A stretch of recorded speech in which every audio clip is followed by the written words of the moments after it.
Good morning, Free Enterprise, and welcome to Highway to the Zemus Zone and the first of 7 Restream matches on Sunday.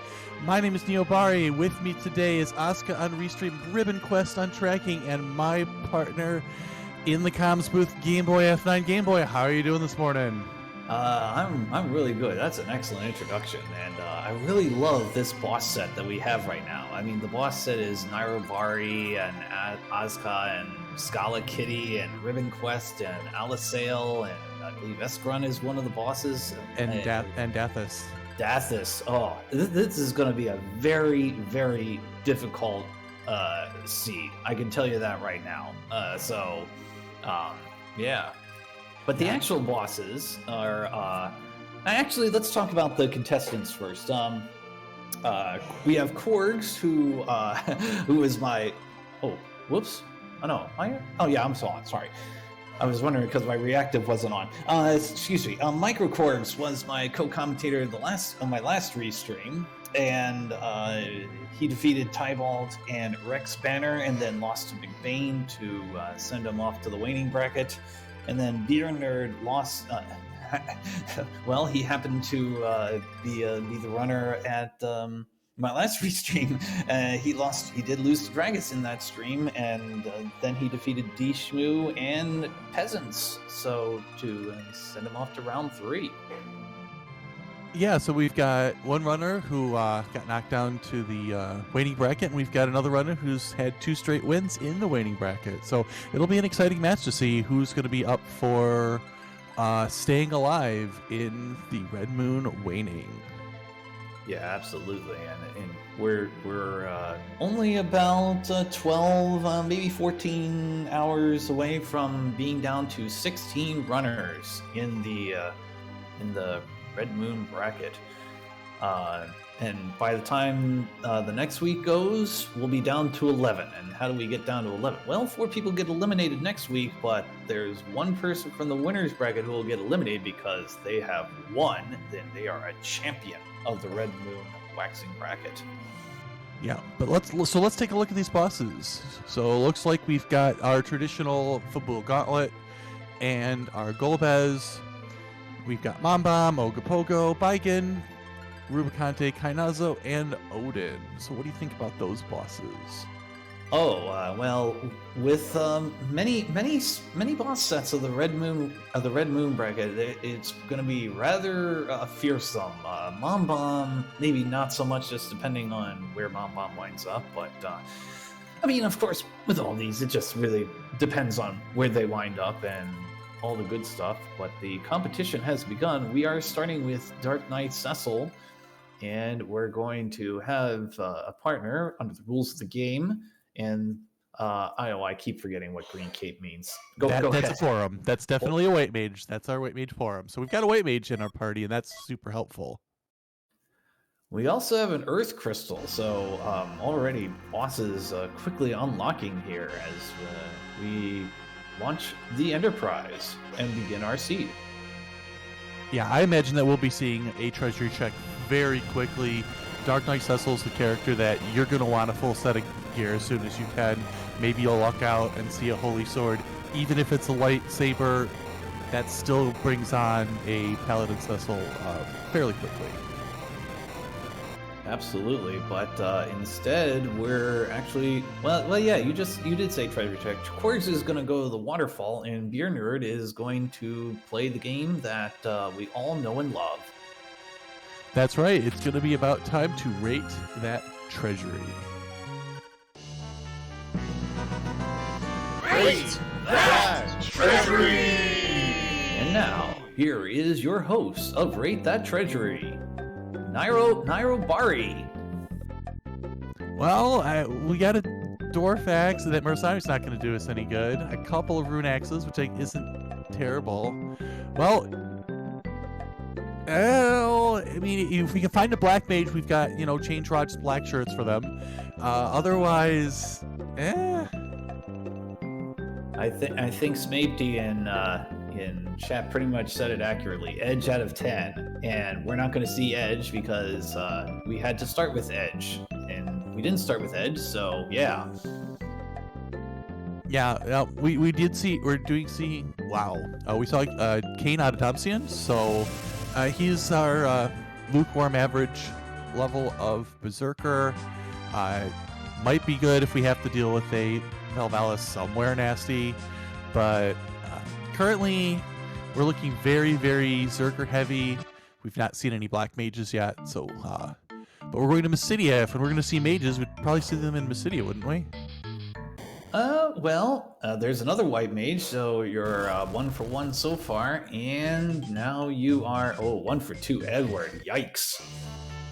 We got a song mage, right? Well, bards are really good in Final Fantasy V, but in Final Fantasy IV, to be fair though, we do have the spoon flag turned on for both Red Moon and Blue Moon. So if we do see a spoon early, we could see that Edward getting picked back up. yeah, that's true, and that's a great flag to have. The spoon, which gives you 255 attack power, so really makes Edward much more viable especially in the early to mid game. Absolutely, and especially with like what appears to be a very Zerker heavy group, even though we don't have the we don't have the back row glitch enabled. We still could see some use in Red Moon. Definitely in Blue Moon, it's much more viable to back row your Edward, which allows him to take way less damage in the back row. But here, you'd be either you put him in the back row, deal with less damage, or you put him in the front row and just hope he doesn't get hit. Yeah, absolutely. And Ribbon Quest, our tracker, did note light sword found in the waterfall. So that definitely brings Cecil online once, he becomes paladin. Yeah, while you want to see the big swords, the Excal and the Crystal Sword, especially this early, the light sword is still going to do plenty of damage once you get past ordeals. We did have a few people in chat mentioning money out of 10 for the treasury, and we saw that evidence right there with Microkorgs selling about 100,000 Jill of stuff. Yeah, those Murasame are not going to be useful for us today. They are money fodder, so they will be able to buy us. In this case, we might be looking at some exits, maybe some additional star veils, and then when we get underground, things like sirens and hourglasses and coffins. And we saw our first boss of the game. It was Asura, and that is not in our boss list, so beernerd decided to skip it. Yep, we're going to get our first major key item check here in Antlion Cave. So we got one boss here with one key item check.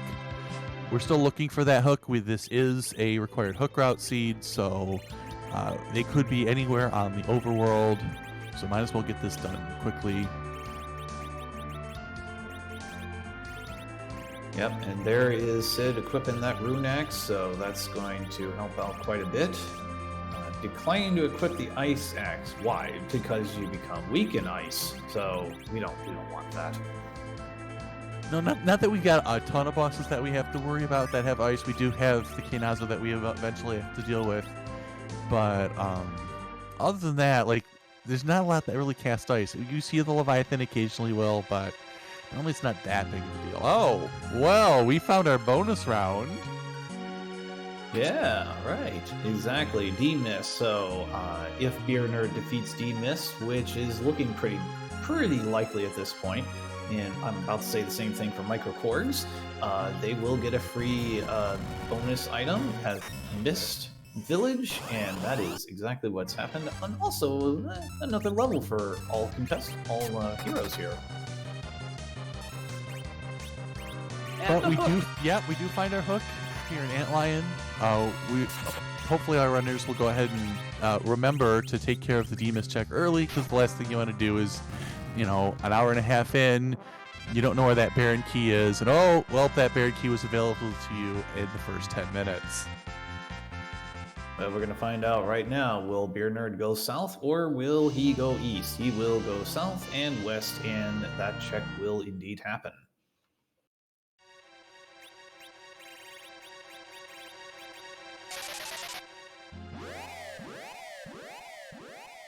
Korgs is exiting out. Excellent strategy to use that exit spell, speed things up. Oh, just a silent spear, but actually that will be helpful for Porum.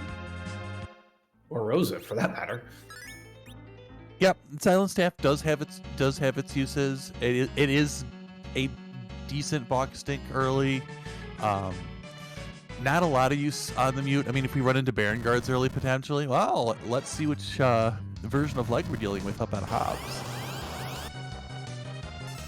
Well, I believe we're going to be fighting this one, and it shouldn't be too difficult, though, if he gets a glare off, which is likely at this point. Somebody's going to get KO'd here, but we are going to start with, well, okay, one Blizzard. Beautiful play there by Korgs, taking advantage of the weakness of Ice and Sid's very high HP. Got Korgs the early victory. Equivalent, great strategy by beernerd with the Boreas for 2,000 damage. Also a victory and a lot of experience points. Yep, we got one of our bosses done for both runners. That's good news to not forget about Hobbs. We have seen in the tournament runners forget about the fact that there was a boss on Hobbs, and it has cost them the race. So good to know that we're not going to be dealing with that today. Yep, we're going to go up more Mount Ordeals now to make sure Cecil has that light sword ready to roll. Yeah, we're also going to see the final character. That is fair, and that is Palom. Hello, Black Mage. Yep, that's going to be a welcome sight for our runners, the fact that we get a Black Mage, and arguably the better Black Mage. Palom gets spells like Fires and Quake much earlier, and would even get Nuke much earlier.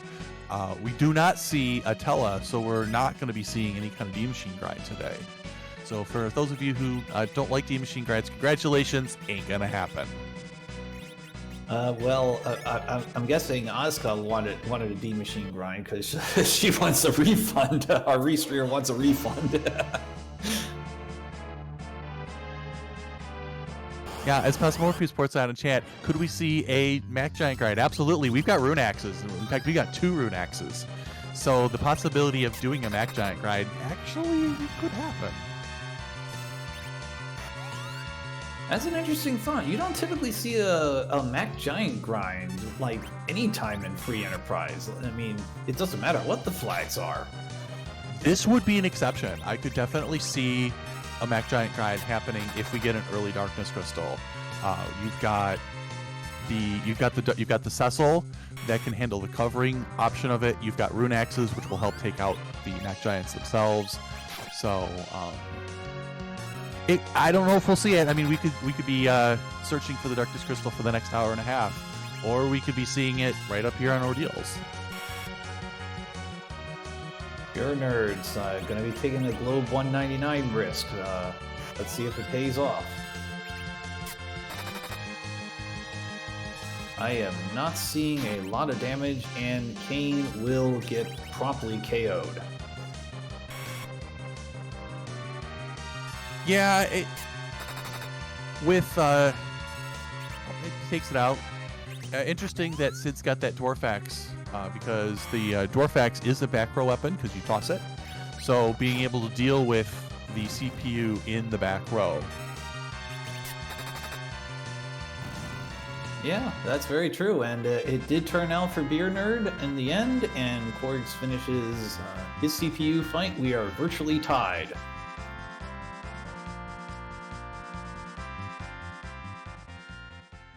Let's see who we've got in the back attack spot. Ooh, it's a Sparkle. Oh, this is fairly rude. Yeah, this is gonna be fun. 7, 6, 5, 4, 3. My goodness. Yeah, because of this is the back attack spot, your initial actions are delayed, and therefore the counting happens fairly quickly. As you can see, we've already got Sid. Oh, look at that! Well, you know what? Beernerd made a great play here, and we do have the life, so count's just gonna happen. Oh, this is brilliant. Yes, brilliant. Bounces off the count, and now Plague is undergoing a count. Right. So because Plague will automatically cast count as long as there's somebody alive and doesn't have count, he's just going to keep doing this. So we're not. So Beernerd is not in any threat at this point of losing characters. Although he's attacked himself, which is kind of an interesting idea here. I wonder what's going on. I'm not sure, but we'll see his strategy in a minute. Korgs is continuously trying to reset the clock here. Unfortunately, the twin cast didn't quite work out there, but still got time.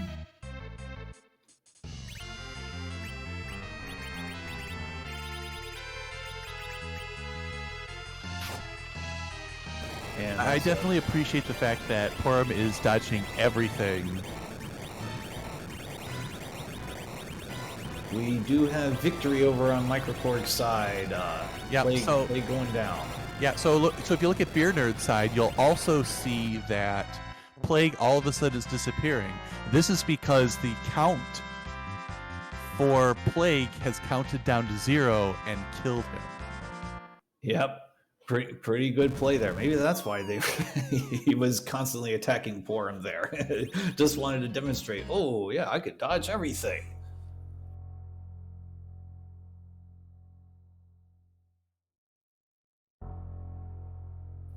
All right, Yep. so Yeah, we're gonna have. Oh, sorry, we're gonna have a key item check here and a third boss. We haven't scored our second of 7 bosses yet, but of course it's very early. Yeah, that was just a black belt, not a key item. Yeah, that's no good, but that's okay because both of our contestants did have become paladins, and I believe in Beernerd's case, he's gonna have a light sword ready to roll. Yep, and now we see Leviathan. This spot is not very threatening, so it is nice to see Leviathan in a spot that's normally not a huge threat, but Oh, I like this. Use your items. Vampire. Nice lit 2, and yep, both Leviathans go down like literally 2 seconds apart.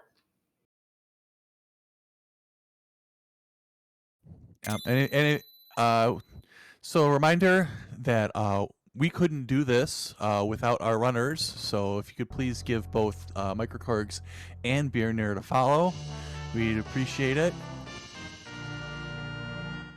Yep, absolutely. And let's also give our restreamer Aska a follow, and Ribbon Quest, our tracker, a follow, and my co-commentator Nairobari a follow as well. Yeah, I mean, occasionally I might stream something.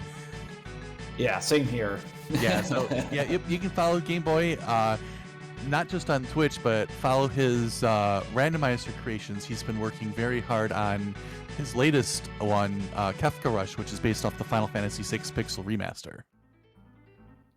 Yeah, thank you very much. And that randomizer has been pretty fun to write. It's just one of the more different randomizers I've written. Yeah. Now we see Microkorgs going off to Fabul, going to be doing that Fabul defense. We'll see where Beernerd goes, whether he decides to go over to Fabul as well, fade it because we've already got the hook, potentially go down to somewhere like Baron Inn, or just go over to the Earth Crystal because we've got 2 bosses there as well. Yeah, but first, Microkorgs will be defending Fabul, and Beernerd will be doing the same.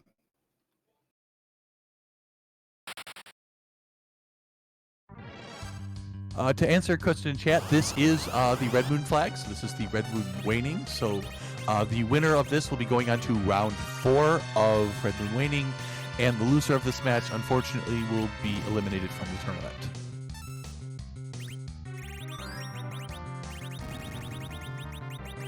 But as on Korgs' side, you can see that we had the D-Lunar's boss and throwing Cure 3 potions on it because the D-Lunars are undead and therefore weak to healing magic. So throwing 2 Cure 3s on there, take care of the problem.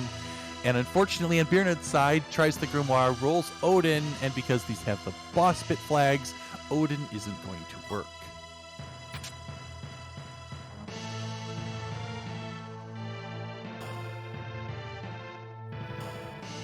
All right, some D-Lunars, and I really like this strategy by beernerd, throwing down a Cure 3 to finish him that way. Nice play. But did you see what we got out of the full defense? I did not. I had to quickly step out. Okay, so we saw the Twin Harp. So we have opened up another check on the overworld. And that opens up the possibility that one of you in chat will win 100,000 Jill. We'll talk about that in a moment. Maybe. We're not making promises.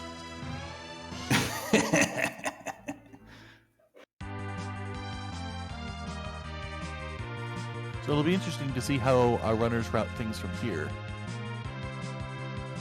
Well, looks like Korgs is going to check the boss at the waterfall and be disappointed.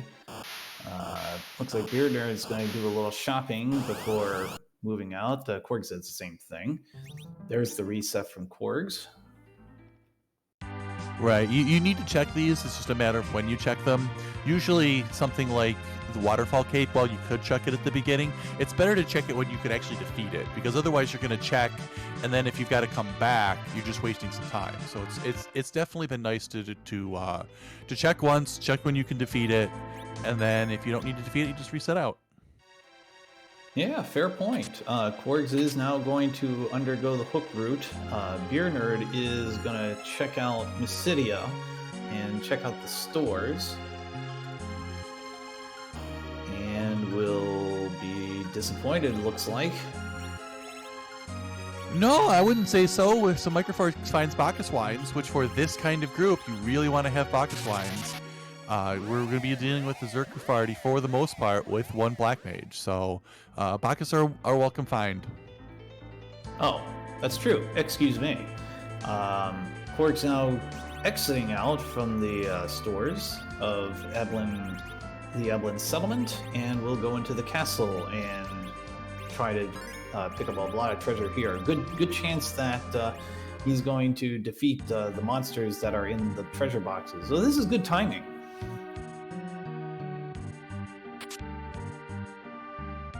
Yeah, trying to look, even though this is T-Pro, you still have a chance at getting a Tier 7 or a Tier 8, and because this is T-Pro, those two, and no adamants is turned on, so there's no adamant armors, unlike our previous tournament. We have adamant armors turned off. If you high roll at that Tier 8, you're guaranteed to get a Cecil sword, whether it being an Excalibur or a Crystal Sword.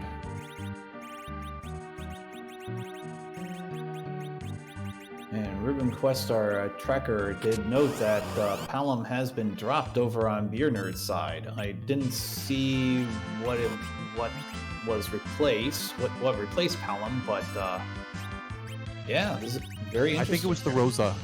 So he's running with. So both our runners are running with 2 white mages. We've got Sid over on beernerd's side, where we've got Palom on Korgs' side.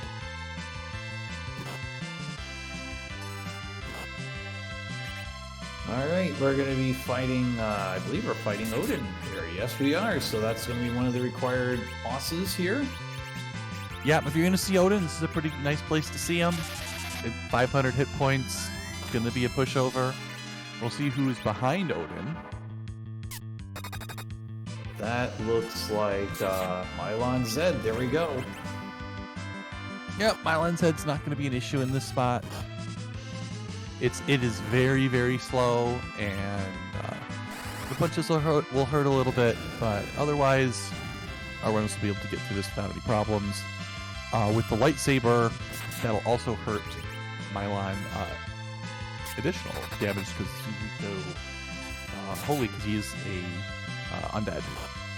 Yeah, I mean, there were 1,500 damage points administered before Mylon even said, fall deep into the deep ravine. So, yeah, that was pretty successful fight there over on beernerd's side. Adamant has been picked up, another key item.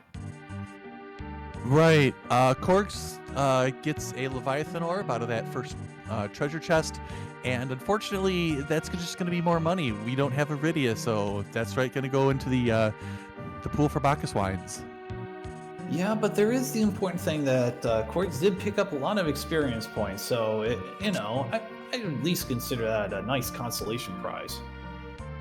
It's kind of interesting, especially with this many open spots for bosses on the overworld, because you can kind of make the argument that you could get your experience through doing key item checks versus doing this.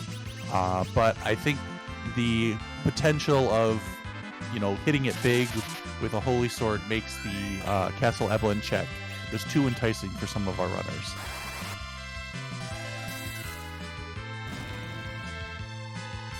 Yes, this is a very good play here by Korgs right now. Getting the virus going on against the Black Cats to make sure that their blasters don't hit. I'm also liking the. I was kind of curious what happens when the Black Cat gets berserked.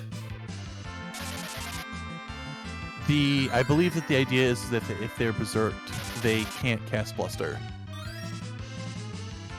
So that actually was a very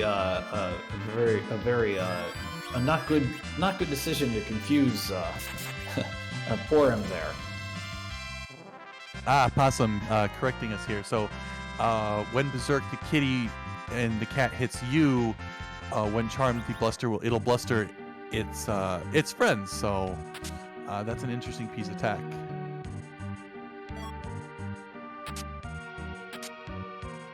Yep, and we just find a ribbon out of that chest. So 2 out of the 3 trap chests have not hit it big. T-Pro rearing its interesting head in terms of its Kaplan Evelyn goodies. Although I wouldn't shake off a ribbon by any means. I mean that's still a really good piece of armor. A ribbon is pretty good. We saw a strength ring as well. Strength rings are good. The amount of good strength accessories are fairly low. You've got Zeus gauntlets and you've got strength rings as your 2 big ones. And it looks like we have elements at the Rubicante spot. Yeah, not the. I don't know. Is that actually a bad thing? Really, I would think that's because usually that spot is pretty difficult. But I would think elements there would make it a little bit easier. I don't believe elements is going to be a problem at that spot at all. You do have a pretty decent magic level at that spot, but given the gear runners already have, it still should not be any kind of issue.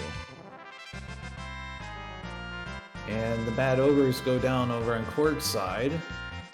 Beernerd not electing to fight the mad ogres there. We get a silver apple.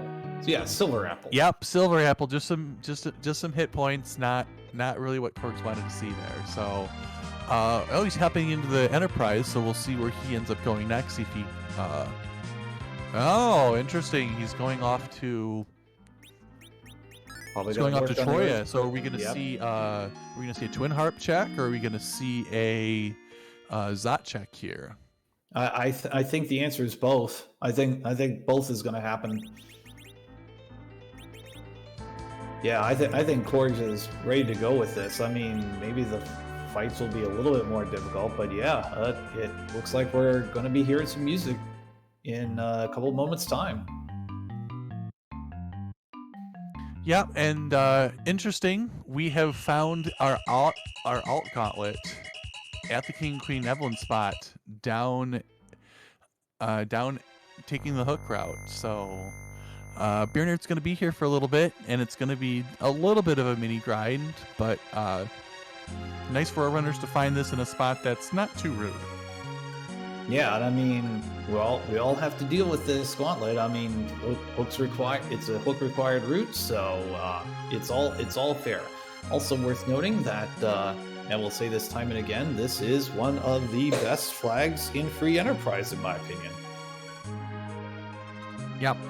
So Korgs is now going to be going into his Cave Magnus, so we are going to get a harp check.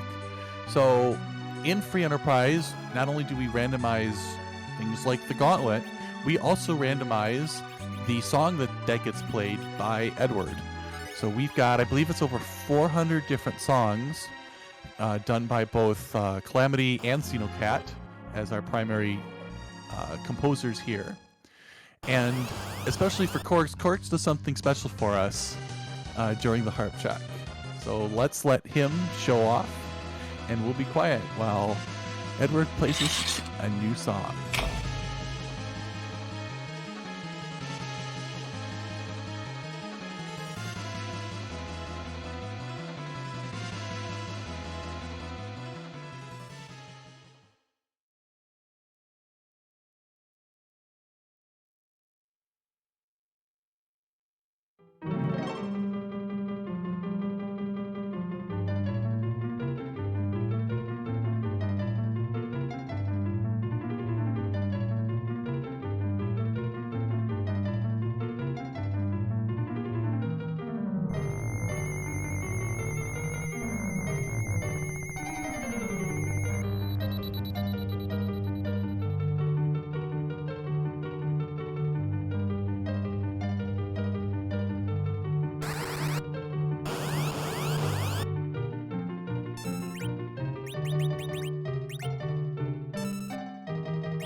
All right, so since the music has terminated to the boss music, we're going to jump back in here.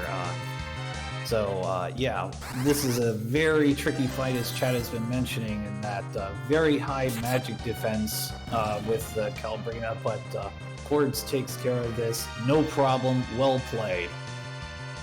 Yeah, it is just sad to see the waste of time that is that big creepy doll, but we did see Korgs get through the check, and let's see what kind of key item we've got here. Glass. No, helmet. that is the song. Well, at least we did get to enjoy some music, and yes, we do give away 100,000 Jill for the first person who did name that tune, and that was our Tracker Ribbon Quest. So congratulations! Please let us know what you will be doing with your 100,000 Jill. Also, we should note that Korgs did try to burst Cecil, and I believe Cecil had crystal armor. Yep, that is correct. So that is why Cecil could not be berserked at that battle. Yeah, unfortunately, the crystal armor is very good in terms of its defense level, but does prevent status effects like berserk.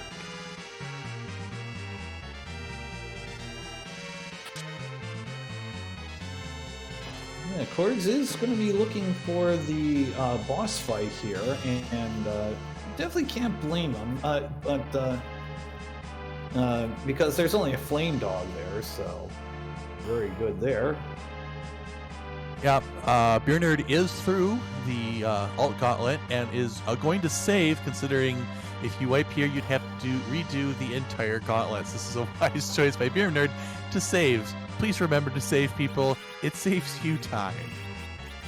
Yeah, there's a reason that I never completed a CZ5 seed. It's because I didn't save, and I was like, okay, I have to redo 10 minutes. I'm like, okay, forget it. We have it as an emote for a reason. Let's see what Korg sees over in the Zot 1 check. Well, that's pretty free with King Queen Evelyn. Not the boss we're looking for, but this won't take very long either. Yeah, that's all right. Definitely gets a little bit of a kind of a break here. And, well, you're one step closer to another key item. Right, so the Zot 1 check is available from the beginning of the game. You do not need to have the Earth Crystal in order to do this boss check. So some of our runners have been choosing to check this, especially if they don't see the Earth Crystal before going to the moon. In this case, we've got the Earth Crystal. We can just go ahead and take care of both checks. We do have a lot of berserking going on with both of our runners. beernerd doing a lot of berserking with the elements. Mylon said hit came pretty hard there. Looks like beernerd will be going through all 4 phases, so it is going to be something to look into as we go on here. Ooh, nice hit. 5,000 damage almost. Yep, that Rune Axe is doing work, because at this point, Ruby is vulnerable due to the mage, so a bunch of extra damage will help get through that phase fairly quickly. We've got like 30,000 hit points to chew through in the Rubicante spot, so it's not a surprise that we're having to deal with all 4 element spots. We don't really have the casters, especially in beernerd's case, to like reflect spells in order to keep the elements into the Mylon spot. Meanwhile, we have a successful fight over on Korg's side, easily defeating King and Queen Evelyn.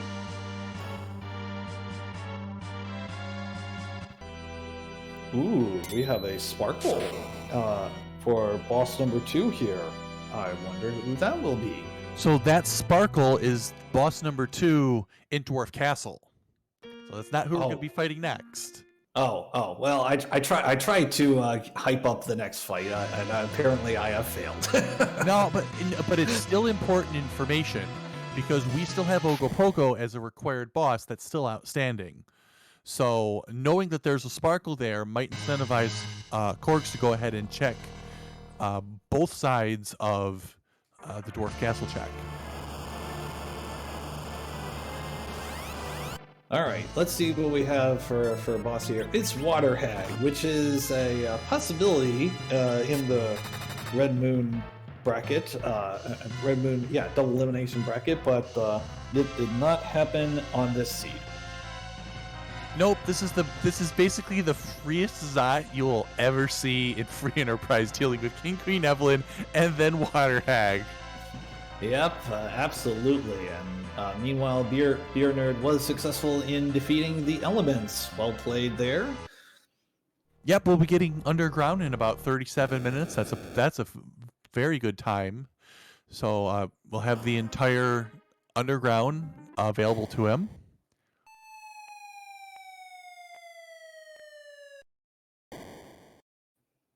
Let's see who's hanging out at the top of the tower. That is a Luge in his vanilla location. Not a boss we're looking for, but also not a boss that's difficult to deal with either. Yeah, I mean, especially if you get a tower key, you're probably going to be pursuing that. I mean, depending on how the rest of the seed goes and other factors, but yeah. We have Commander Lee. Yep, this will be interesting because beernerd does not know that the sparkle is over in the dwarf castle. So yeah. Meanwhile, we have Commander Leonhardt over in chat giving us some vanilla ice cream. So I'll have a serving of that, please. speaking of that tower key you just mentioned, that's the reward out of Zot. So Korgs does have the tower keys. So when he comes down through the hook route, he's going to see that Luge and may decide to immediately jump into tower, being able to take care of both checks. Wow, yeah. Even with beernerd coming into the underground first, with that discovery, I really don't think we can declare a leader right now. Oh, it's far too early to declare a leader. That's for sure. All right, Korgs is going to go ahead and defeat Odin, and then we'll move on to the next part. Looks like beernerd is going to take some sirens and going to be grilling some, or maybe not grilling. Maybe he'll fry some eggs. I don't know, but either way, going to get a lot of experience here. Yeah, well, there definitely is the question of how do you take care of these eggs, because you really don't want them to hatch. Because those thunder spells that come out are pretty nasty. Yeah, absolutely. We're going to find out. It's going to be in the form of Bursking Cecil, and probably 2 hits is going to be enough if I had to take a guess. Yeah, that might be 3. Yeah, it's borderline. Let's see. Nope, that's enough. And I think beernerd's going to be in the clear, especially after all these levels gained. Yeah, especially to being able to do, even if this is just a mini grind, being able to get some additional levels on your Zerkers will make a big difference. Because he's just got the 2 sirens at this point, so just having that extra bump, being able to handle extra things like, say, even top of tower, the areas in both areas in Dwarf Castle, those will both be available. Probably not strong enough to handle the Fema Arch bosses, depending on who's there, but we'll have to see what those Fema Arch bosses are as we get there. And Korgs is finally giving us that miss check. Yeah, so we're gonna find out all along if we needed to fight this boss. And it is Valvalis, so we do not need to fight that boss, and that is a nasty boss out of the pool that we don't have to worry about.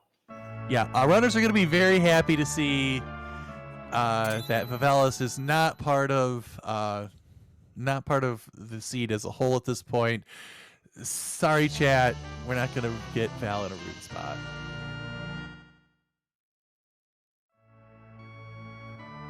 All right, so beernerd is going into the Feymarsh, aka the land of summoned monsters, and we're going to get a key item check. It's the pan. Well, that's very nice considering that Sylph Cave is only a couple minutes away.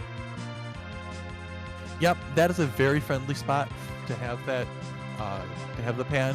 We also see hourglasses in the Feymarsh shop, so that is a welcome sight. Yeah, we still have a few more fights. We might possibly go after the gold dragons, which would give out a lot of experience later on in the game. So yeah, definitely a good buy there. We have Young, and we have I'm sorry, Magus Sisters. Magus Sisters. Okay, so not required bosses could be giving away some important key items, but not going to pursue that right now. Yeah, it's actually kind of interesting because the Yang spot is actually pretty much free at that spot because we've got the Paladin Cecil. So it's interesting to see beernerd go ahead and skip out of that. Magus Sisters in the Leviathan spot. Nah. Yeah, I would pass on that too. Nah. All right, here we go. 5 little heroes running down the Sylvan Cave. They're gonna bop Yang in the head, and then they're gonna scoop up Yang, and bop him on the head with a pan, and then we're gonna have the good fairy give us an item, and that item will be...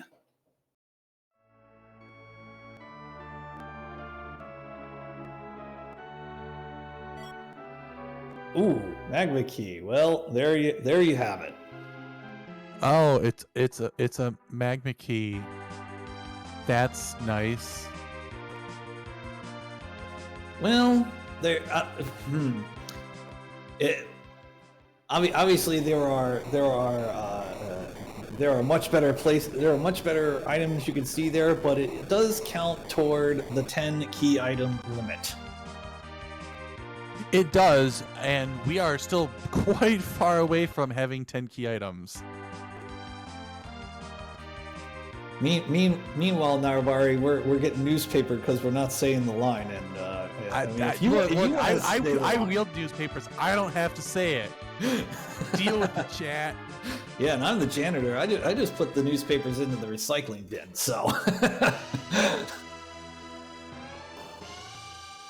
But we are going to see the rest of that pen check. So we're going to, after we've popped Yang, we get an additional key item from Sheila. Sheila gives us one from talking to Yang, and she also gets one for turning in the pan. So we get 2 items here.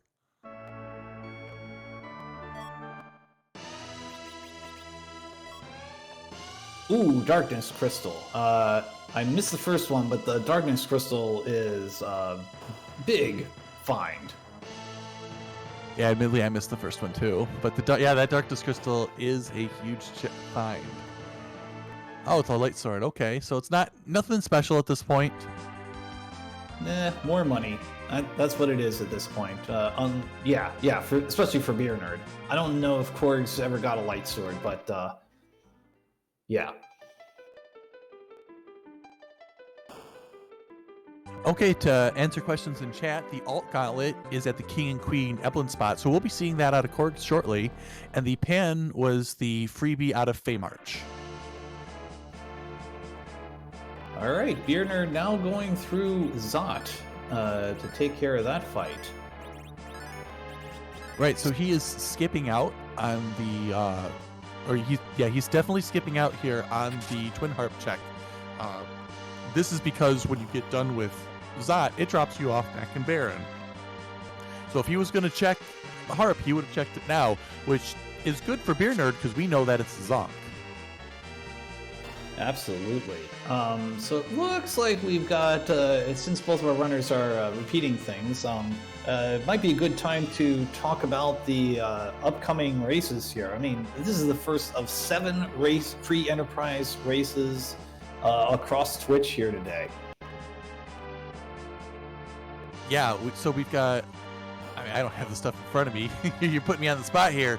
So I know our first one's at noon. Yeah, I've got it. It's Vitasia and Lofaz. That is at noon. That's on Free Enterprise. That is an elimination race over in the Blue Moon Waning bracket. Then at 3 o'clock, we have an elimination race on the Red Moon Waning bracket. That's going to take that bracket down to 16 runners. Zinch and Mike. Oh, no, Zilch, excuse me. Zilch and Mike is at 3 o'clock. These are all Eastern, by the way, on Free Enterprise. At 7 o'clock, we have 2 races. One is a Blue Moon elimination match in the Waning bracket. Zoe, Vermilion, and Beauty and Discovery. That's 7 o'clock at RV Limit Break.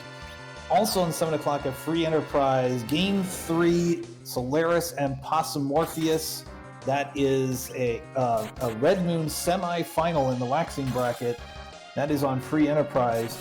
Right after that, on Free Enterprise 3, Rybon and Pyre, also Game 3, Red Moon Waxing semi-final. Again, 9 p.m. Free Enterprise 3.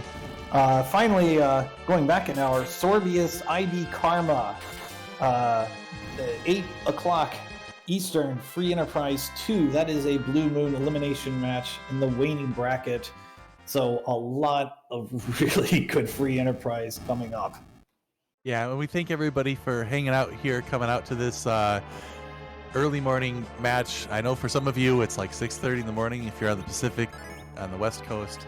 So thanks for spending your morning here with us on Free Enterprise.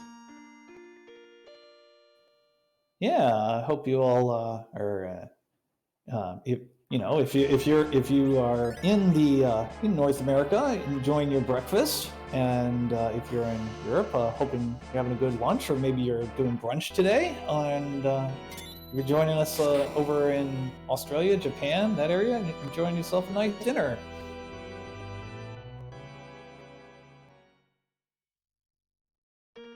Yeah, and we see Korgs pretty much finishing up his alt gauntlet, and we'll be running into the element spot here shortly. Meanwhile, we've got beernerd getting that Zot2 check, where he's going to run into that water hag and be taking care of it quickly here. So our runners are starting to, cover spots that they've done before, and it'll be interesting to see where they go from here. Yep. So elements fight. Okay, I'm liking this. Go ahead and KOing Sid here, and the reason Korgs is doing that is so they have he has a agility anchor for the final fight that will be coming up in about I don't know, within the next hour plus or minus. Right, and it's not just for the final fight. Agility manipulation is very important in Free Enterprise, especially as we start getting to bosses on the moon, or in Luca Cave, where you want to have one slow character in the middle so that everybody else gets actions at the same rate that the boss would.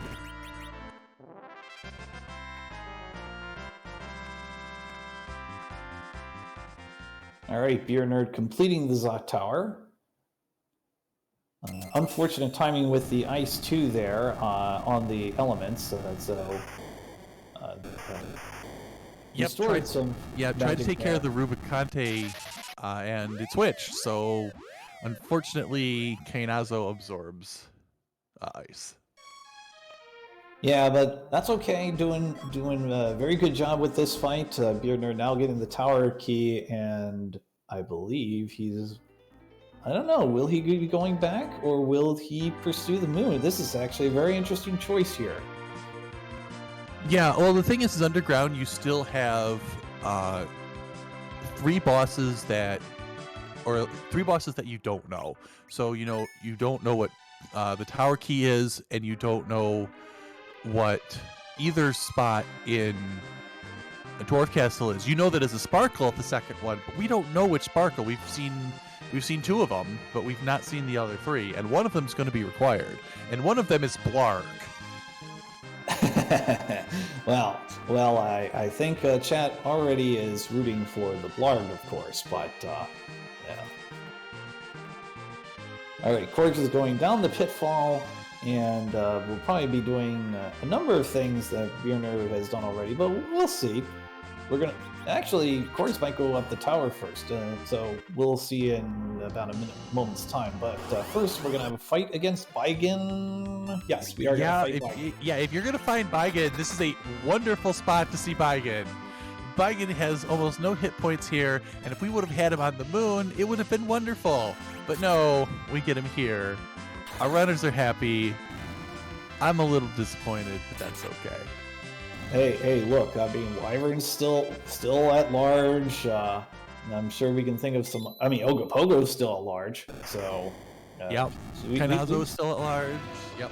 Yeah, we still got some good places here, but that is the fourth boss defeated for beernerd, doing very well. But I think Korgs will probably hit boss number 4 in a little bit. Let's see. Absolutely. With this kind of save, you're probably going to see Korgs go right up. Oh, he's going to do the pan check first. Well, I guess this makes sense. Yeah. All right, so beernerd not going to the tower and not facing Dr. Luge. Ooh, we'll see if this pays off. Yeah, so I'm corrected by our tracker here. Korgs is checking Sylph, even though the pan is sitting right there in Feymark. So this is not ideal.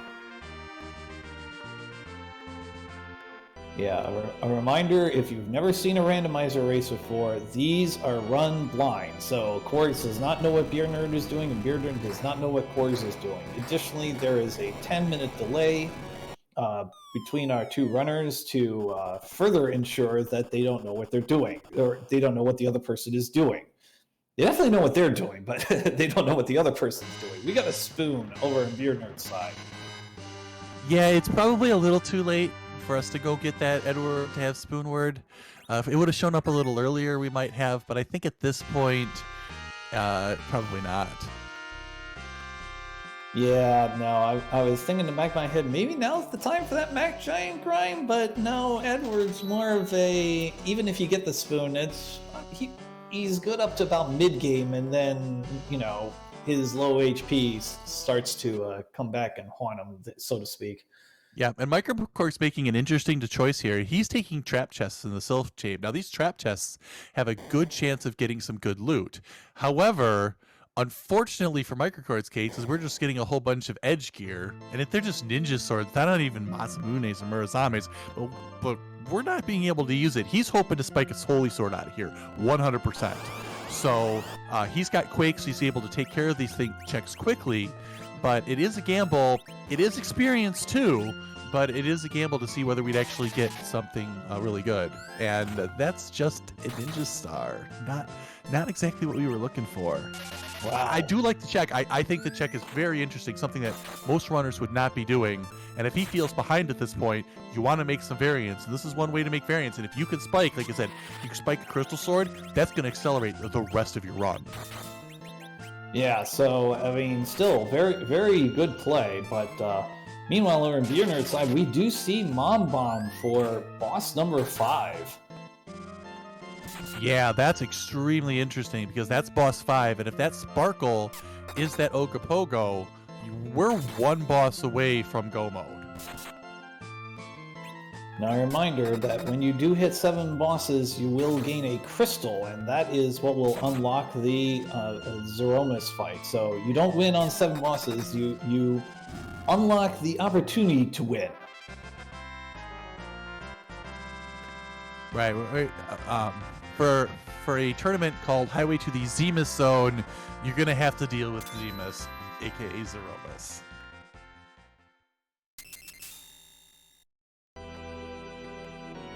Oh, another monster check. So far, they've pretty much all been whammies, but this could be the box. The boss. Oh my goodness! Wow, Ogopogo's here. Wow. So this is putting beernerd one boss away from his go mode, and I believe that's a white shirt.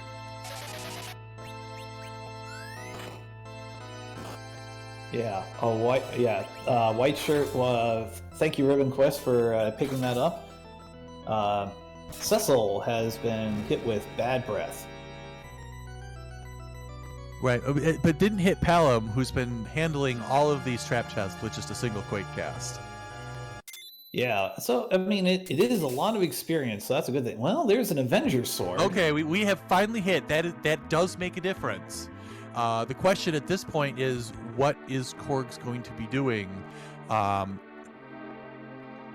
Because that Avenger's going to be able to make up some time, but is it going to be able to make up enough time, especially if we find that 7th boss on the moon and on the moon fairly quickly? Because at this point, you're probably just I would expect to see face checks on the moons immediately out of beernerd.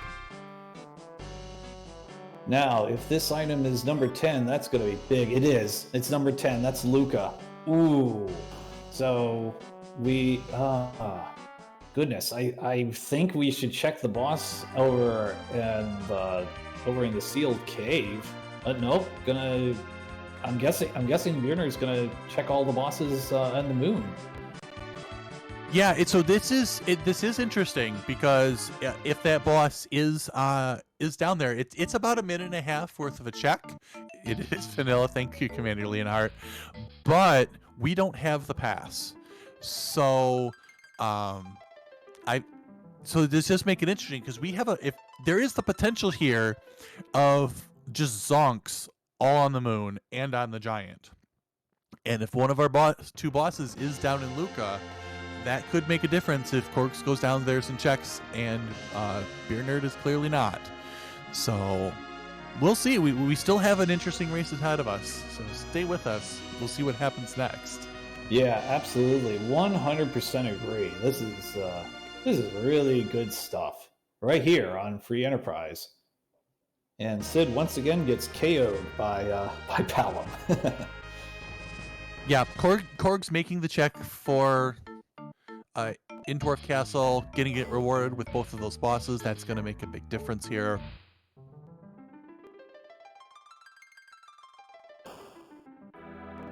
Ooh, are we going to have a substitution? We are going to have a substitution. Oh, we are going to have Spoonword. Interesting. And is that maybe for agility anchoring purposes? If I had to guess, this is for agility anchoring purposes. I mean, he does have the Sid though, so maybe he is going to do Spoonword. But so it's definitely an interesting check. Oh, wow. Now he is going to the Luca cave. Yep. No, gonna do some grinding. Gonna go scramble some eggs. Excuse me. Which is excellent because it's 68,000 experience for every yellow dragon defeated. Excuse me, I've lost my voice here. Get yourself a drink, sir. So, yep. Looks this is going to be putting a Spoonword in action here. He's going to be knocking down Sid. Sid's going to be the anchor. Or I thought he was, so but that we're definitely not knocking down Edward here. We are getting that experience on the Edward. This is going to be a Spoonword moving forward. Yeah, 26 levels. That's quite a number of levels there. Yep, so the reason why it's so money is because of the slingshot that we have enabled in Free Enterprise. So in this case, if there's a character that is 5 levels below the median character, so the middle character, they're going to get double experience. So instead of getting the 68, they're getting 136. And yet, Edward still only has 510 hit points, which is quite fascinating, if I do say so myself. Well, now it's 630. There we go. Right, but if you're going to make Edward viable in Zeromus, you're looking at trying to get, around 1,100 hit points on Edward, and Edward gains hit points really, really slowly. So this is going to be quite a bit of leveling, but we're going to be, once we're done with all of these eggs, or however many eggs beernerd studs, we're going to be Zeromus ready. So as soon as he finds that one boss he needs to take out, he'll take it out, head right down to the Z fight, and finish the seed. Yep, Korgs has successfully defeated the Dwarf Castle bosses, and I saw a bunch of sirens purchased, and we're gonna do some more. We're gonna do some shopping down here, and meanwhile, beernerd's continuing the egg grind here. Just getting some camping gear. As our runners in the Red Moon do not start with any camping gear, no tents and no cabins. You have to go buy them or find them in chests. And now Korgs is going to go down to the Fame March. So we have a couple minutes here. So as I mentioned in my first restream, I always ask my co-commentator this question. This is the 5th Zemus Zone, so obviously a very important milestone. Not a lot of communities have 5 tournaments on this, so I want to ask you, what is your favorite memory in your time here on Free Enterprise? I mean, you've been here many, many years, so so when, your favorite memories. So I got to do the restream of the finals for Lollyho League. So for me, being able to do the final race for that was very exciting. So I got to do both ZZ3, the finals for ZZ3 and Lally Ho League. So to me, being able to do the final match for both of those was pretty special. Yeah, it's worth noting that, yes, being in the finals as a runner is very special, but also being in the finals as a volunteer, as a restreamer, as a commentator, as a tracker, that also is very special. So, it is very important. So, three cheers to all the runners, all the volunteers for making this possible for to make Zemus Zone in its 5th iteration here. Yeah, and if you are interested in joining us over in the restream, whether you're doing the actual restreams like Ozka's doing, the tracking like Ribbon Twist, or talking like myself and Game Boy, hop on over the Discord, and we've got the form to fill out to help join the restream team. We're always looking for more volunteers. All right, so Korgs is doing what beernerd did not, and that is, really hitting Yang for a lot of damage here, but we're just waiting on the 3rd attack. Palom gets KO'd. We have an 8 grind, by the way, indeed, for beernerd's side, trying to defeat Sid before Ouch happens, but Ouch does happen first, so Sid will be getting some experience, but only 20. Well, that's 5 levels, so... Yeah, interestingly enough, we had charm arrows on Rosa's side, so so she charmed her own character, and that is a big zonk, another ninja star out of that Yang check. So not what you want to see if you're on Michael Korgs' side.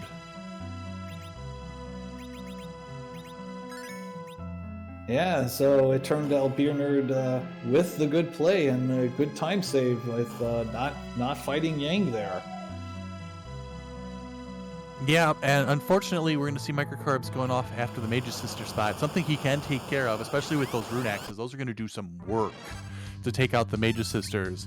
But we know that he needs to get up tower, take care of Baigan, and then figuring out where that 7th boss is. Because it's currently not here. I mean, it could be Luca, but otherwise, it's likely somewhere on the moon or gated behind a moon check. Well, if the Baron key is drawn out of this Magus Sisters fight and the final boss is in Baron Castle, that's going to make this race very interesting. Right, it's definitely possible that we could see the final 2 bosses hiding in both spots in Baron. That is a very real possibility, and if we see something like Baron out of here, it would catch Korgs up real quick. In fact, probably put him in the lead. Oh, Kenazo's over here. So well, about all that talk. Oh man, beernerd. Well, beernerd has to defeat Kenazo, and that's not easy. In this spot, if I recall, I mean, a lot of HP, and isn't this a rather quick spot as well? So the part that makes this spot pretty nasty is the punching, and the thing with Kanazo, though, is once he puts up the water, he's not going to be punching you. So in this case, you actually leave the water up, you deal with the waves, and as long as you can deal enough damage to him so that the waves don't hurt you as much, it's not too bad. But in the case of he's going to try to get rid of the water, so that's kind of an interesting choice. Although that wave is pretty nasty. Well, now the wave is quite a bit weaker now after 4,500 damage, but still probably going to hit for a lot. Yeah, this is going to be a good Cure 4 coming up. I think Rosa is going to want to do the same. Yeah, this is one of the advantages of actually running 2 white mages here, so that both you can cast Berserks, but in this case being able to deal with the massive damage that Kanazo is currently dealing with.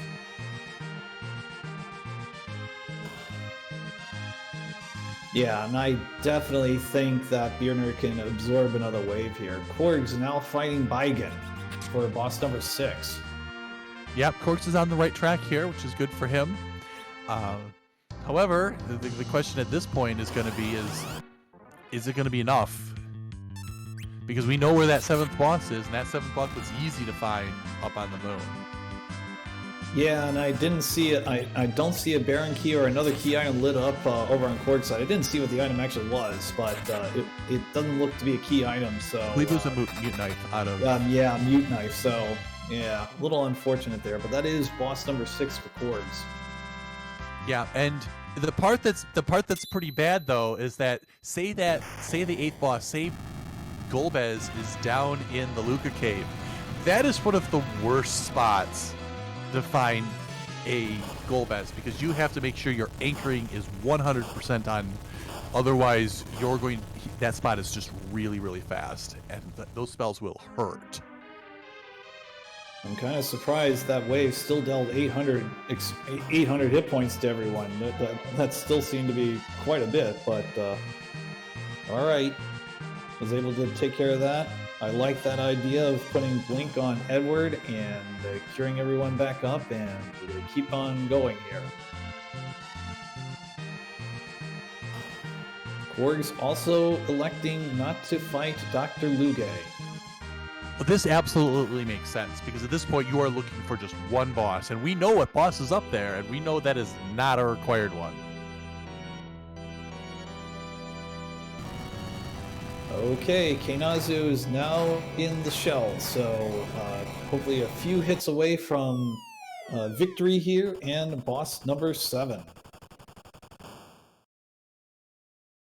Yep. Just has to deal enough damage to deal with the healing that comes out of Keinazu and does, and we have our first runner in go mode.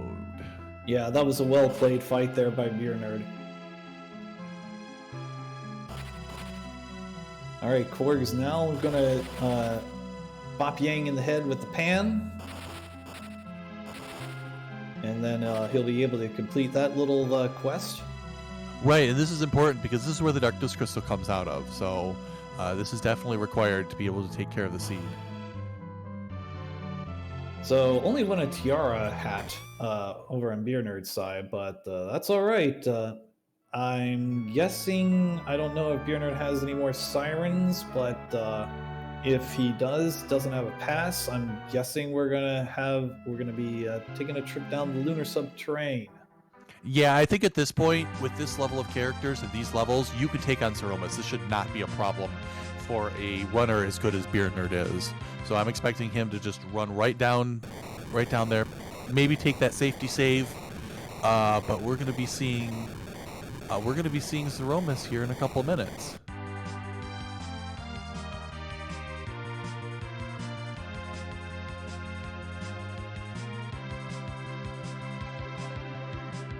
All right, there's the save. Korgus now going up to turn in the pan and get that darkness crystal. I think though Korgs is officially at least say 8 minutes behind, unfortunately.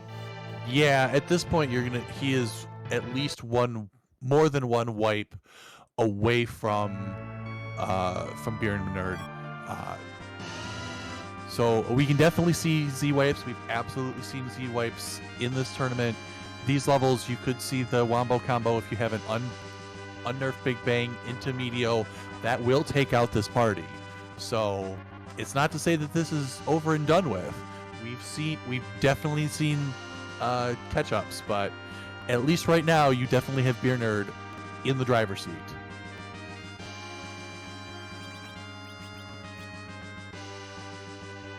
Yeah, and I mean, this is very important. The runner-up will be eliminated from this tournament, from the Red Moon Waning bracket, in the top 24.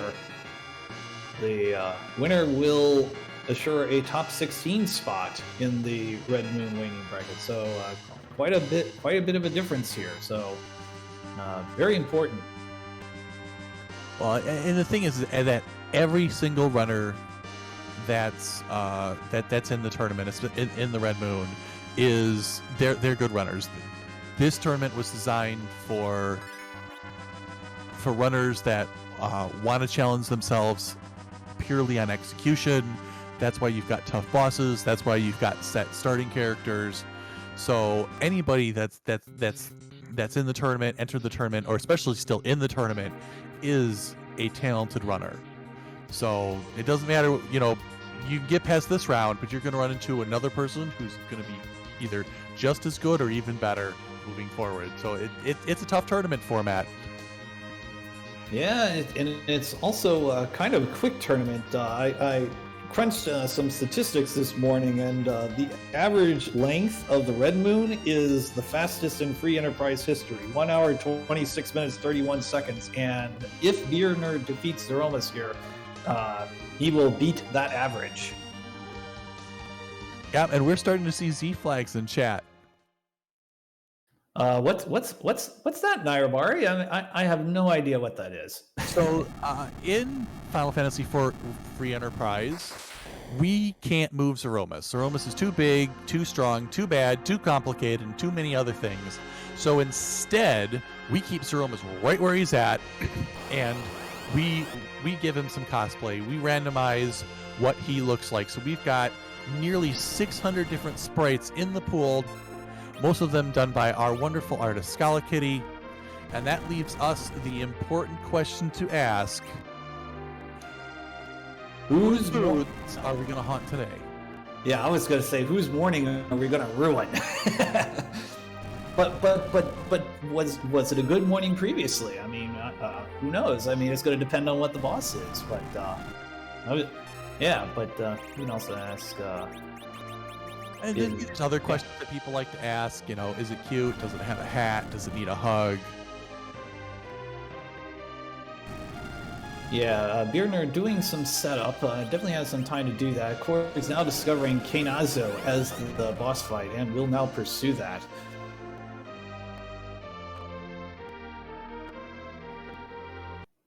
And this, but that is the hug Caco Demon from Doom. Yeah, I don't want to hug that. You can make the argument that it's cute. I wouldn't, but you could. Yeah, so all set up here to deal quite a bit of damage. 3,200 from the spoon, already 7,600 damage on the board. So as far as I can tell, Alchemy, the question is, it's the Doom 64 Cacodemon. That looks like the original one to me. The sprite may have came from Doom 64, but that definitely looks like the original. Wow, lucky. Bounces off of Edward's wall for an additional 2,000 damage.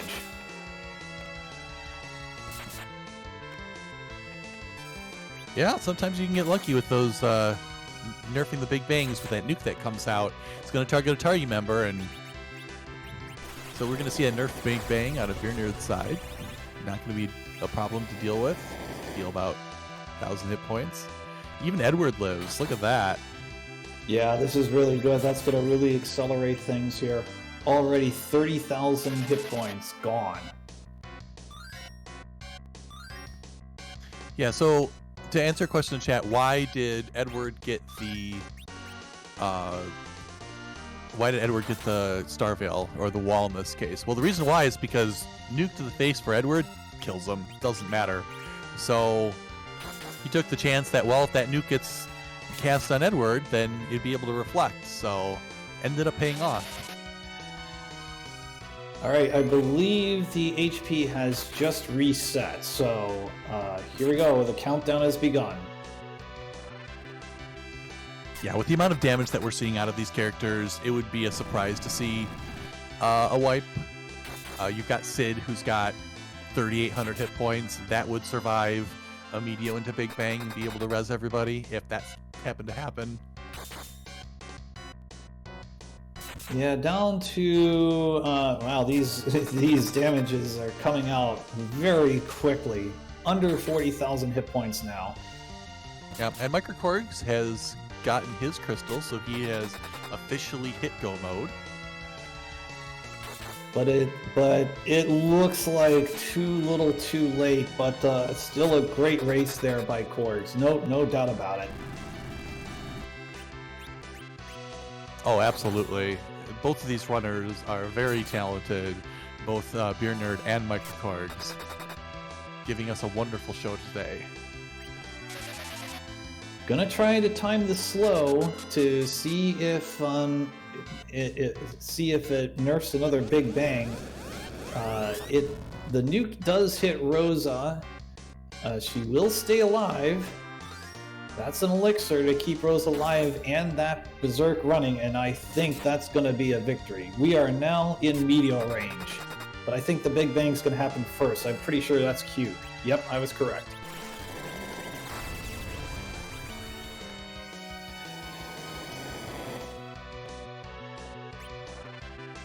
Unfortunately, it was not nerfed, but I think beernerd is okay. Yep. Oh, well, I mean, we got that Sid still up, but Rosa survives. Oh, no. Oh, no. I think we're still okay. 40, I believe, down to 3,000 HP, but, I mean, I could be wrong. Oh my gosh. Oh my, oh wow. Only Sid gets hit, wow. Yeah, that dodge is absolutely huge. And I believe that is going to be the last hit. And, oh no, we got one more. Looks like my math wasn't quite right. Wow, goodness me. Did Zeromus have more than the 61,000 hit points that I thought Zeromus had, or is it 62? I have no idea, but we've got to be done. There it is. Down goes Zeromus, and beernerd is going to move on to the next round of the waning bracket after a hard-fought race against Korgs. Final time. Well, what is that? 77 minutes, 58 seconds. Well played. Yeah, congratulations to beernerd. We'll be getting him in for an interview in just a moment. And that moment was actually more like 2 seconds. beernerd, congratulations. Well played. Hey, thank you very much. So yeah, pretty quick seed there. Your initial thoughts? Yeah, that was a lot of fun. It was really fast. I think that's probably the fastest one I've practiced or raced on in this flag set. So it was kind of exciting. Got your heart racing. Well, yeah, especially that end of the fight there. I was like, oh my gosh! And fortunately, Rosa did not get hit with that meteor toward the end there. Yeah, one of them ended up hitting her, and it would have taken her out too. I got pretty lucky. Yeah, well, sometimes it does work out that way. Yeah, so beernerd, can you take us through what your thought was when you see double required bosses at Baron Castle, or not Baron Castle, Dwarf Castle? Well, I thought I was being pretty sneaky going to, or leaving the underground to go check Earth Crystal so I could see one of the bosses, and when it was potentially Ogre Pogo, I was like, oh, okay, and then, yeah, Mom Bomb was there anyway, so I didn't feel so sneaky anymore. But, yeah, that was kind of the moment where all flipped. Plus, I hadn't done my grind yet, and I think it was just one boss left after that, so it was kind of convenient. I could pick up Eddie right away and put a bunch of levels on him. Go right to the moon. Yeah, so we were surprised to see you pick up Spoonward there. What was your thought process on bringing Edward, online so late in the race? I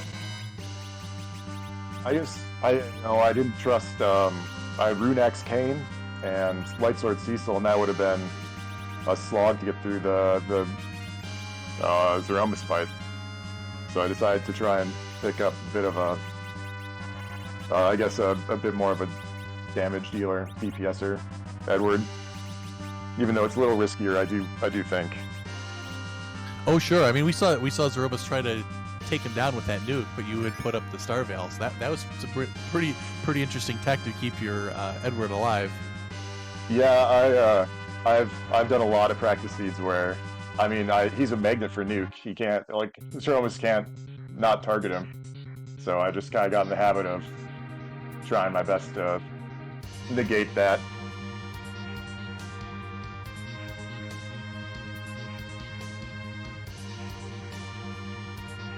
we saw you decide to skip Twin Harp. I imagine that it's the one check and Skipping Yang. No thanks to that.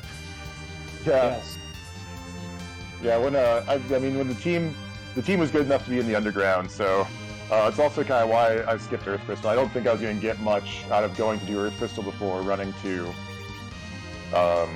the hook route, especially because I already done the looting. So I thought I'd get down to underground, put a couple levels on, and then go do it. But it turns out they're both free bosses up there, so my little bit of Siren action didn't help out with that much either. Right, but that tower key was there, and that was definitely required. Yeah, tower key for Blygan and Spoon. So yeah, I'm happy. Everything seemed to kind of fall in place. I really feel like all my little guesses came out well today.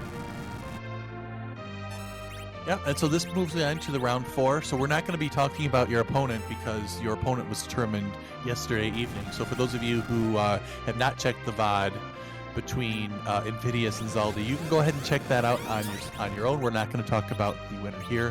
So are you looking forward to whomever you're going to be facing next week?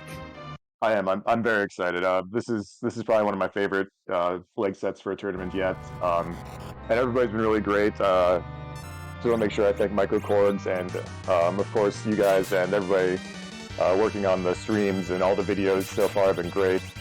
Just a fun event. Awesome. Do you have any other questions for beernerd, Game Boy? No, I don't believe so. So, beernerd, congratulations once again, and we'll see you in the next round. Awesome. I'm looking forward to it. Thanks so much. All right, thank you. Yeah, I would struggle to argue against beernerd's argument that these flags are excellent. I mean, either of them, Red Moon or Blue Moon. So, you know, I can understand some people not liking boss fights, and that's understandable. But yeah, either way, these are very good flag sets. Yeah, and once again, GG's to beernerd, finishing in 117.58. But we do see Korgs handling his Zemus fight right now. So he's early on in that. He's got his, I believe he's already gotten past his first Big Bang. And I believe the HP is going to run out. Oh, yep, Sid's gone. Well, that's all right. Yeah, I don't think we were too worried about losing Sid here. He's definitely in anchor position for Micro Korgs.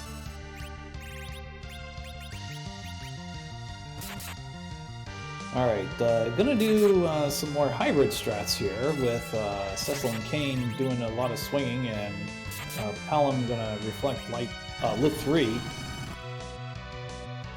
off himself. Yep, we didn't get enough experience for Nuke, but that would have been a lot of extra grinding because the experience totals there are quite bad, and unfortunately the 3 spells cast times are fairly high. It'll still help, but not ideal. But grinding longer would have taken way longer than what we're seeing here. Yeah, and that will be the end of Palom there. But I think Palom's done a good job in this fight, and should be in a pretty good position. Yep, the Cure 4 here should be fine. The only time you're going to run into a problem here is that you take an unnerfed Big Bang. You could see Rosa die. It is possible. You could see a 2200, but let's hope we don't see that, and we'll just let the Zerkers do their jobs here. Oh, well, maybe Palom's not done yet. Maybe he can pull off a Quake and try for a nerf. Maybe that's the plan? I don't know. Maybe a virus, because that would be a faster cast. Nope, just gonna pass and accept. Palom will accept his fate as being KO'd. Yeah, those were some very reasonable rolls there from the Big Bang, dealing 1400 damage to Rosa and Kane. Luke Rosa's got a ribbon that may help dodge rolls for magic defense. Oh, I am curious where that Baron key was. I don't know if we saw it yet over on beernerd's side. Oh, we already did, but yeah, kind of maybe chat saw. If chat saw. So where was Rat Tail then? So apparently Baron Q was behind Rat Tail, and I'm not sure where Rat Tail was. I do know that Cecil is receiving a nuke.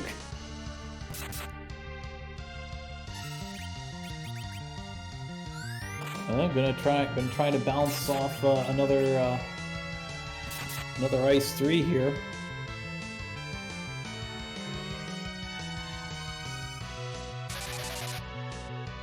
Yeah, we should be getting fairly close to medio phase at the rate we're going here.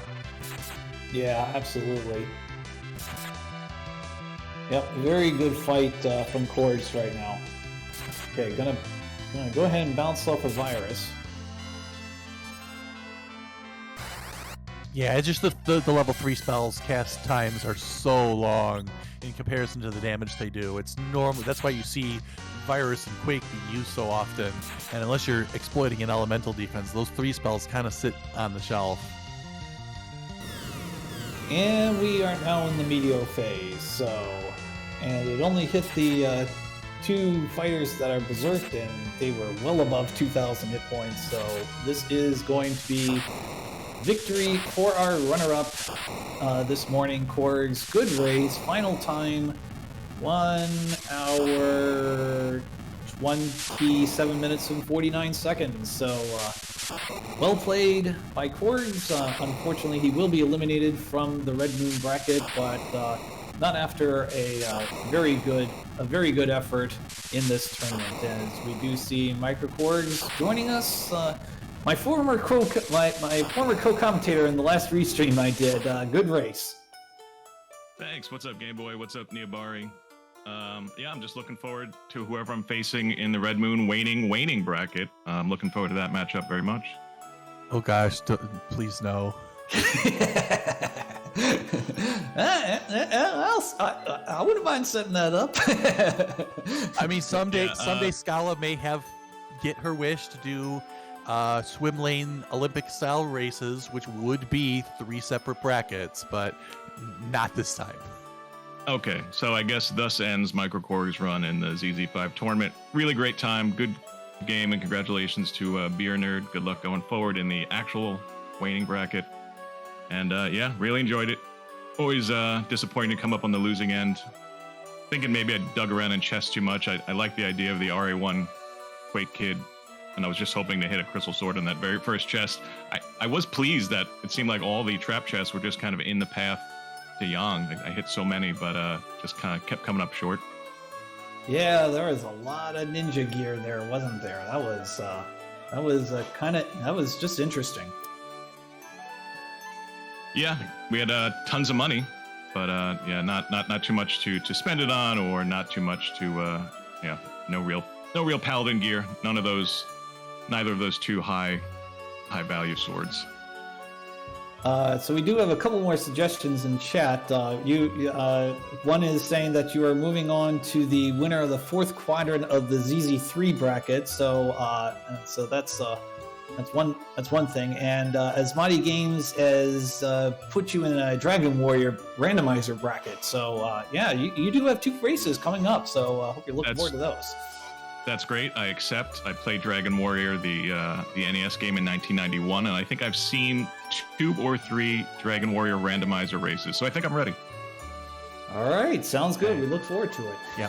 So if you could walk through us, we saw that you decided to do the combo of having, since you had Twin Harp and Earth Crystal, you decided to do both checks. So why did you decide to do the Harp this time? Like you said, it was there. When I first found it, I wasn't sure when I was going to route it in, but you never know. One of the bosses might have been there. Did beernerd skip that? Yeah, beernerd did skip the Twin Harp. Yep, he just went to Zot. Yep, it was an option. Yeah, I was hoping, as always, I'm pretty sure I didn't have Darkness at that point, because I think once I had Darkness was one of the Sheila checks, and as soon as I got it, raised the whale. So that was early on. Yeah, I was just hoping for something to hit something big, you know, a boss or darkness or pan or tower, which I don't think I had at that point. Just something that would get me going underground. Yeah. Yep. Because I never shy away from doing the harp. No, and chat absolutely appreciated it, and sadly for you, that just ended up being a song this time. Yeah, I haven't had a chance to talk to beernerd yet. I'm wondering did he get darkness crystal significantly earlier? Because when I was doing those Sylph Cave trap chests, I was thinking, you know, I'm gonna go down. I'm gonna set up Sheila 1, and I'm just hoping the pan wasn't either in Dwarf or the Feymarch freebie, and of course it was. So it kind of made me have to double dip that. Yeah, he checked Feymarch freebie early when he got underground, so he was able to do just one time through Sylph, and so he had darkness, but he decided to still go back and do. So he went and got his Earth Crystal, and then went up to do that after he went underground. Okay. Because he wanted to. Yeah, it turns out we. Go ahead. Yeah, so what he told us was that he wanted to check slot 2 because he wanted to see what the boss was, and then afterwards he went and did